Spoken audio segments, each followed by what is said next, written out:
Salis. I'm here to talk about something that affects of us, the environment. So alam naman natin na ang kalikasan ay nagbibigay sa atin ng lahat ng kailangan natin. Malinis na hangin, tubig, pagkain, at tirahan.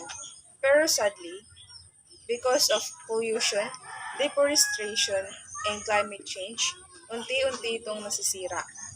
Now, the question is, what can we do? Hindi naman kailangan agad-agad na sobrang laking effort. Small actions can create big changes. For example, simple act like segregating our waste, conversing water and electricity, planting trees, and saying no to single-use plastic. Kung gagawin ng bawat isa sa atin, malaki ang magiging impact nito. Let's also remember, environmental advocacy is not just about being green.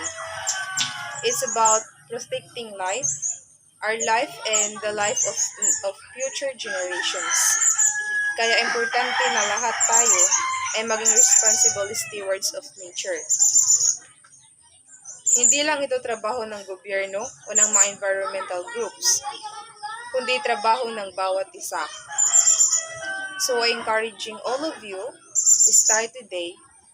Kung magtatapon ka ng basura, siguraduhin mong tama ang lalagyan. Kung bibili ka sa tindahan, dalhin mo ang sarili mong eco bag. At kung may pagkakataon, magtanim ng mga puno o halaman. These are simplest tips, pero kung sabay-sabay nating gawin, mas magiging sustainable at mas healthy ang mundo natin. Together, let us be the voice of the environment. Remember, if we take care of nature, nature will take care of us.